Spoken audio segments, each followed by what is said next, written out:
నేను ₹1,50,000 ఇస్తాను, పాసిపోని నా ఇంట్లో చేస్తుంది, నా కోడలు తోలమన్నాడు. 18 ఏళ్ల పిల్లోడు.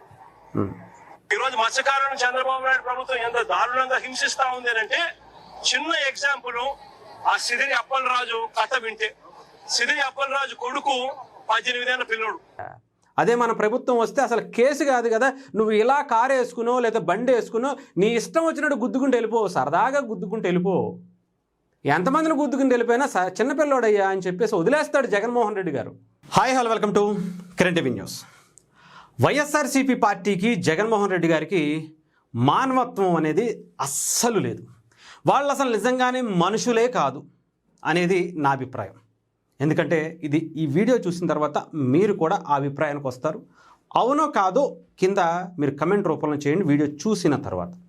ఇక్కడ ఈ వీడియో సోషల్ మీడియాలో వైరల్ అవుతున్నటువంటి పరిస్థితి మనందరికీ తెలిసిందే. నిన్నటి నుంచి కూడా ఒక బాబుకి అంటే కటికి పేదరికంలో ఉన్నటువంటి ఒక కుటుంబం గురించి ఇప్పుడు వీడియో అయితే ఈమె బిస్కెట్ తినిపిస్తుంది చూడండి. అది కూడా ఒక ₹5 పెట్టి బిస్కెట్ అంటే ఏమీ ఆ పిల్లోడికి పెట్టలేక ఇంట్లో ఏమీ లేక ఒక బిస్కెట్ కొని దాంట్లో కొన్ని నీళ్లు పోసి ఆ బిస్కెట్ని కొంచెం మెత్తగా చేసి పిల్లోడికి పెడుతున్నటువంటి పరిస్థితి ఈ వీడియోలో ఉన్నటువంటి సారాంశం కదా మనం చూడొచ్చు. మీకు ఒకసారి అది కూడా వినిపిస్తాను. ఇక్కడ ఒకసారి ఆమె ఏం మాట్లాడుతుందో కూడా వినిపిస్తా, ఆ తర్వాత మాట్లాడదాం. ఆ బిస్కెట్ చూసారా? ఆ బిస్కెట్ని నీళ్లతో ఉంటే పిల్లోడికి జ్వరం ఉంటే వాళ్ళ ఆయన అలా చేస్తాడు.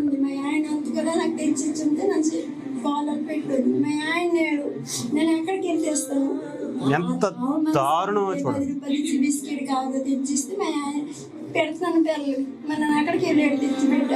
వాళ్ళ ఆయన లేడు, చనిపోయాడు. వాళ్ళ ఆయన లేడు ఇప్పుడు అక్కడ. డబ్బులు ₹5 కూడా లేవు. పిల్లోడికి బిస్కెట్ అన్నం ఎక్కడి నుంచి తీసుకెళ్ళి డాడీ ఏడి డాడీ ఏడని మాటకి గుర్తు పెడుతున్నాడు. చెన్నోడే పెద్దోడు ఇంకెక్కువ చెన్నోడే వేగాడు. అసలు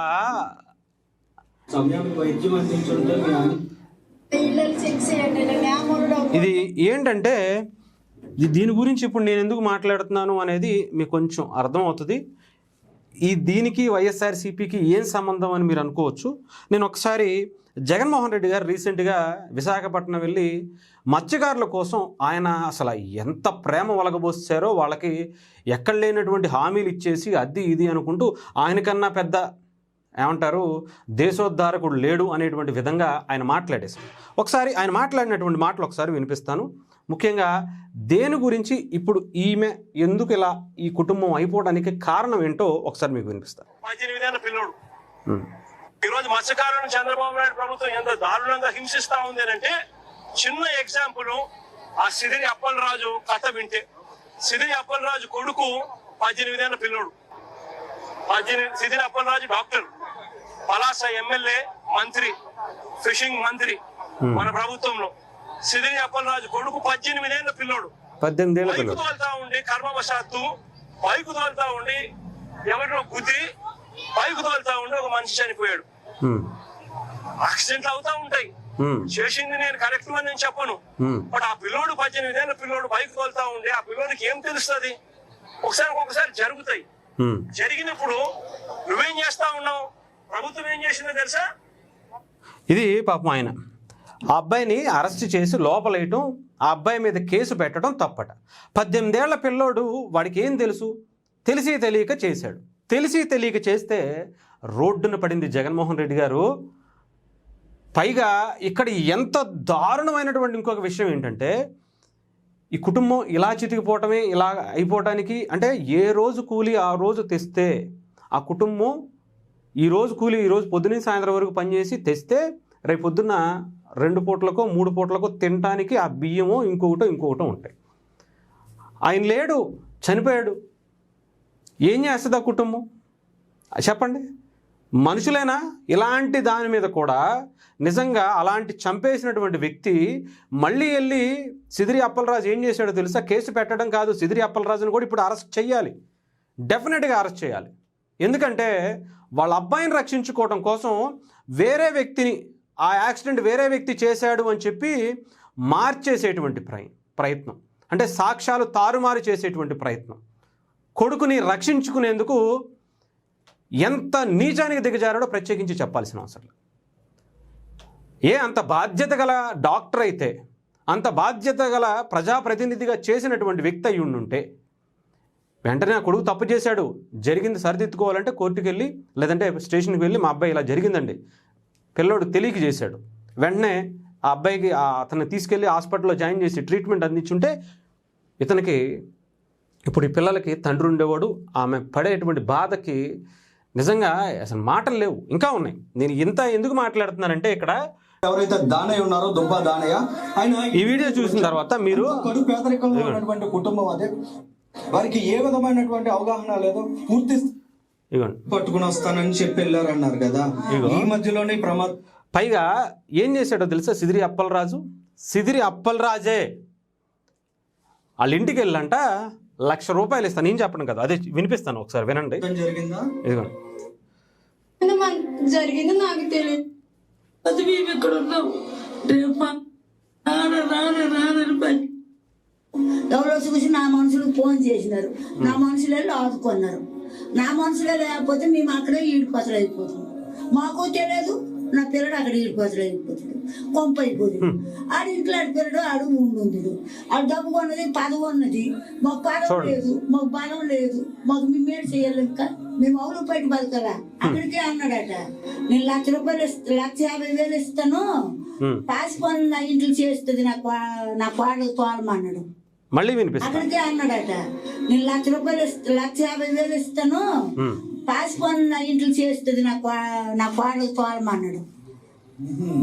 ఇక్కడ గుద్దేసి చంపేసి కనీసం హాస్పిటల్కి కూడా తీసుకువెళ్ళకుండా వాళ్ళ అబ్బాయిని తీసుకెళ్ళిపోయి ఆ అబ్బాయిని రక్షించుకునేటువంటి ప్రయత్నం చేస్తూ ఆ అబ్బాయి లేడు వేరే అబ్బాయి గుద్దేసేయడం అనేటువంటి తారుమారు చేసేటువంటి సాక్ష్యాలను మార్చేటువంటి ప్రయత్నం చేయటమే కాకుండా బాధిత కుటుంబం దగ్గరికి వెళ్ళి నీకు ₹1,00,000 ఇస్తాను తల్లి, అవి తీసుకో, మీ ఆయన ఎలాగో లేడు కదా ₹1,00,000 తీసుకో, మీ అమ్మాయి ఎవరో ఆమె భార్య ఉంటుంది కదా చనిపోయిన వాళ్ళ, ఇందాక చూపించాను కదా, ఆ తల్లినంట మా ఇంట్లో పాచి పనికి పంపించు, రోజు నేను నెల డబ్బులు ఇస్తాను అని చెప్పినటువంటి గొప్ప వైఎస్ఆర్సీపీ నాయకుడు. మనిషిలా అసలు మనిషి పుట్టారా, మనుషులేనా వీళ్ళు, అసలు పశువులా, వీళ్ళకి అసలు మానవత్వం అనేది ఉంటుందా ఉండదా అనేది మీరే డిసైడ్ చేయండి, మీరే ఆలోచించండి.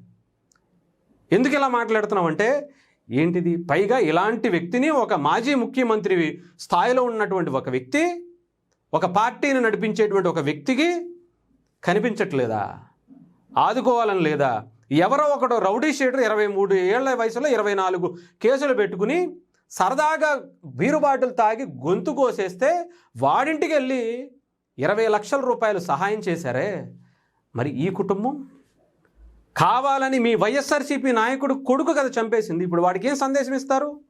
మీ నాన్న ఎలాగైనా మిమ్మల్ని బయటికి తీసుకొచ్చేస్తాడయ్యా, అదే మన ప్రభుత్వం వస్తే అసలు కేసు కాదు కదా, నువ్వు ఇలా కారు వేసుకునో లేదా బండి వేసుకునో నీ ఇష్టం వచ్చినట్టు గుద్దుకుంటూ వెళ్ళిపో, సరదాగా గుద్దుకుంటూ వెళ్ళిపో, ఎంతమందిని గుద్దుకుంటూ వెళ్ళిపోయినా చిన్నపిల్లోడయ్యా అని చెప్పేసి వదిలేస్తాడు జగన్మోహన్ రెడ్డి గారు అని చెప్పి ధైర్యంగా రేపొద్దున్న వైఎస్ఆర్సీపీ వస్తే గనక మీరు ఆలోచించండి. ఇదే పరిస్థితి వైఎస్ఆర్సీపీ ఉండుంటే మీరు ఆ పిల్లోడు కుటుంబం ఆ పరిస్థితి ఏంటి, ఆ పిల్లోడు ఎలా రెచ్చిపోయాడు, వీళ్ళ అండదండలు చూసుకుని వాడు రేపొద్దున్న ఇంకొక పని చేయడా, ఇంకొక కారు వేసుకుని వచ్చి గుద్దేయడా, చిన్నపిల్లోడు అని చెప్పి జగన్మోహన్ రెడ్డి గారు వదిలేస్తాడా లేదో మీరే చెప్పండి. ఇది గనక ఇదే సిచ్యువేషన్లో వైఎస్ఆర్సీపీ జగన్మోహన్ రెడ్డి గారు లేదంటే వాళ్ళ నాన్న మంత్రి అయ్యి ఎమ్మెల్యే అయ్యి ఉంటే ఈ కుటుంబం పరిస్థితి ఏంటి? ఎవడ చంపేశాడో తెలియదు, ఎవడ గుద్దేశాడో తెలియదు, ఏమైపోయిందో తెలియదు, అసలు ఎక్కడో అంతే ఒక అనాథ శవంలా అయిపోయేది అంతే. ఇది నిజంగా చెప్తున్నాను కదా, ప్రజలకు తెలియాలి ఎలాంటి మనుషులు ఆంధ్రప్రదేశ్లో రాజకీయాలు చేస్తున్నారో, తెలుగు రాష్ట్రాల్లో ఎలాంటి దారుణమైనటువంటి పాచవిక రాజకీయాలు చేస్తున్నటువంటి పరిస్థితిని ఆంధ్రప్రదేశ్ ప్రజలు గుర్తుపెట్టుకోవాలి.